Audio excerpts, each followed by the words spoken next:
Hi everybody, this is a video to show you how to take to Design Space this new SVG to make a very large grazing box that holds four 4-ounce deli pots and has 8 compartments for snacks. It's a part of a collection of 3 SVGs I've made, three bundles really. So you've got a box that takes 4 pots, one that takes 3, one that takes 2, and then a tiny little individual one that just takes 1 pot and has 2 compartments. They're really nice boxes, these, I think. Okay, so before we talk about anything else, we're going to deal with the score lines. So as usual, with any multi-part SVG with score lines, first thing you've got to do is convert those lines that come in as cuts, but which actually need to be scores. And if an SVG has been created properly, they'll be all tucked away in a little group all on their own. So if you look at your layers panel, for my SVGs anyway, they're always in that first subgroup in your layers panel. So to select the whole group, just click on the name of it, go over to your operations menu, click on basic cut and go down to score, and you can see that they get converted. And while they're all still selected, you need to click ungroup. The second step is to select that second subgroup in your layers panel, which contains all the cut pieces, and all we need to do there is ungroup. That's at the top of your layers panel, ungroup. And the third and final step is to select absolutely everything on screen. You can do that a number of ways. Quickest way, since you're working in your layers panel, is just to click on that final group, and again you're going to ungroup. So 3 ungroups with any multi-part SVG that's got score lines. First the score lines, then the cut pieces, and then the whole SVG. If you do it in that order, nothing will jump around in the layers panel and you won't have to drag things around, so you can see everything you should be able to see. So now everything's a separate piece. We just need to attach the score lines to the individual pieces of the SVG that they relate to. You've got to do it in individual pieces, because if you do the whole SVG, you'll end up with a project which is too big to cut, and you'll get a message from Design Space saying that it's incompatible with your machine.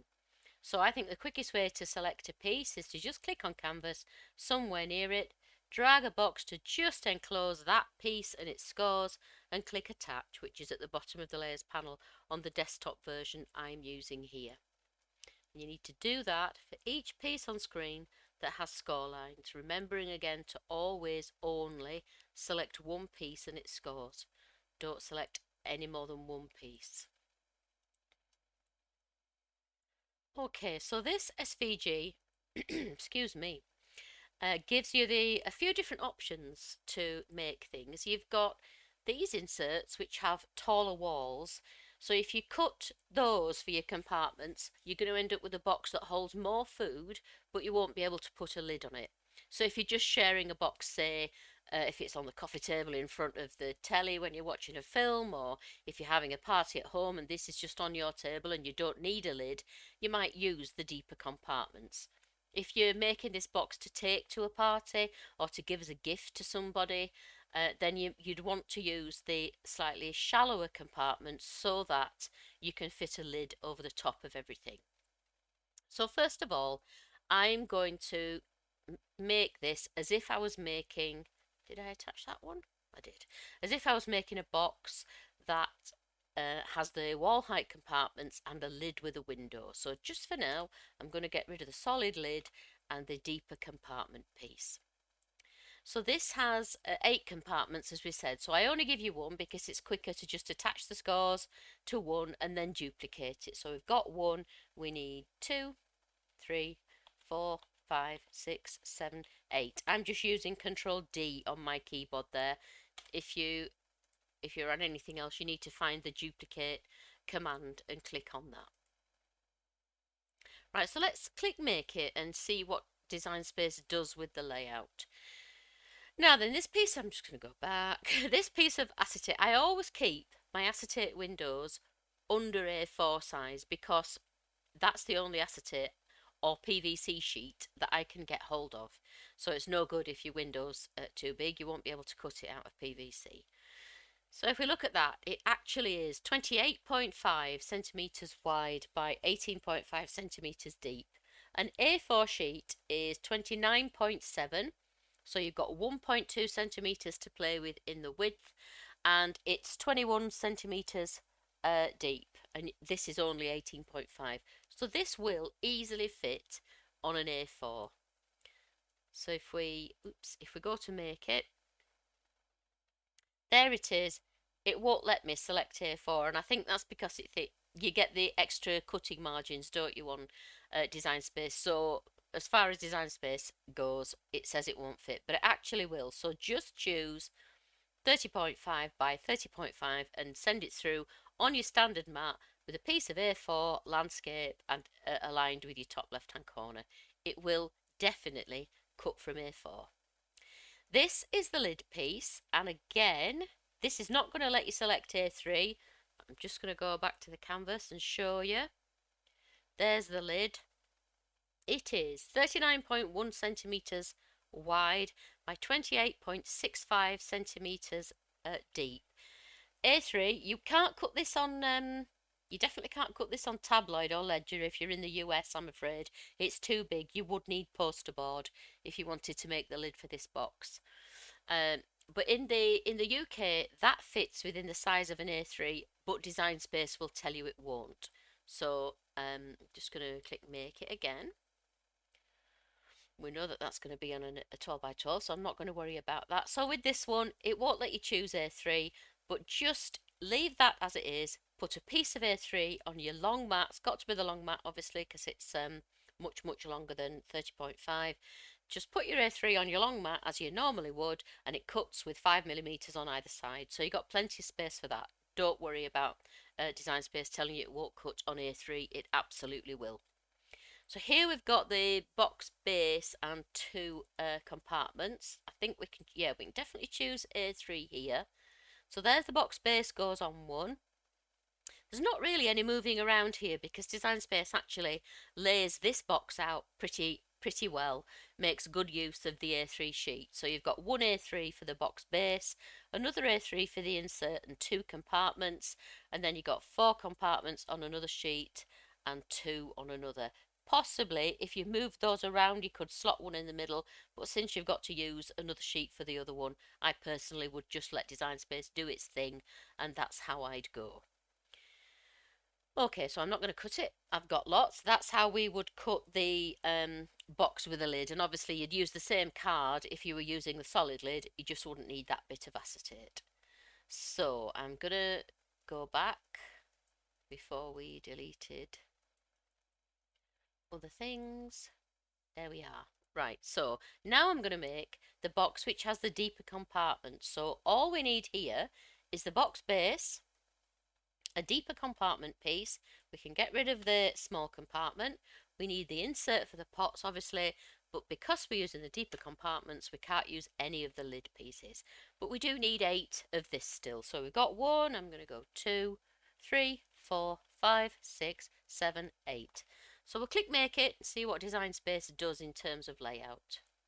So again, this box base is bigger than 12 by 12, so you've got to choose A3 and use your long mat for this project. Yeah, it's spreading those out rather a lot, isn't it? So let's see if we can do something a bit better there.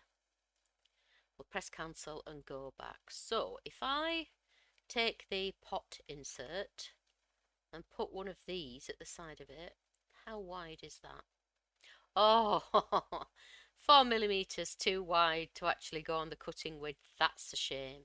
So that for sure has to go on its own on a mat. But Design Space had got just 2 of these on an A3, hadn't it? And I hope anyway, we can do a little bit better than that.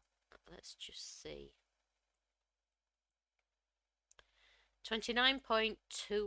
Right, let's just sneak that over a bit. I'm just going to move it in with my cursor key. 29.12 wide. Yeah, so that will definitely fit on an A3 now. Yeah, you can get 3 compartments out of one A3, pardon me. So I'm going to duplicate those, and then I would just have, ooh, look, that's weird when everything else is attached. How strange. Yeah. And then so we've got 3 there, 6 there, we need 8, so there's your other 2, and sadly they won't fit on there with that one. So if we click make it, yeah, we're going to choose A3 for that. This is on an A3. The pot insert is on an A3. You get 1, 2. Right, something's gone wrong there. Let's have a look. Did I attach those? 29.12. How big's that one? 29.12. That's strange. I'm just going to. Let's just turn those round. I mean, it shouldn't make any difference, but let's attach those two because I think it should cut. It's a lot, but it's 1, 2, 3, 4, 5 A3s. 12 by 12 doesn't make it any better, you see, because 2. Yeah. If you were going to cut this from 12 by 12, your compartments anyway, yeah, you could do that. You could do 2 on a 12 by 12, and that's a bit more economical, isn't it? So you'd need 4 sheets of 12 by 12 for your compartments, 1 A3 for the base, and that's too big for 12 by 12, isn't it? Yeah, another A3 for the insert. So, I mean, you'd be left with a good piece of card there from an A3, or you could maybe cut 2 and save 1 for the next time you make the box, whichever. Yeah, but I'm going to use A3 for everything, so I'm going to attach those. So I think it's going to be 1, 2, 3, 4, 5 A3s. 1, 2, 3, 4, yeah, 5 A3s to cut that one. Can, of course, even though I'm putting this on big paper, I'm doing it because this takes the long mat and I'm cutting mine out of everything that's the same. But if you wanted to say cut your box base and this insert out of poster board or something, these of course, individual ones, are small enough to fit on an A4 or letter size piece of card. So if you wanted to use that, you could do. That's definitely too big, isn't it? Yeah, way too big. That's got to be on tabloid or ledger or poster board, and this has definitely got to be on poster board. Okay, I hope that's helped. With these multi-part files, it takes a little bit of explaining sometimes. So if there's anything you're not sure about when you come to cut it or build it, you get the PDF of assembly instructions, obviously, with lots of photographs.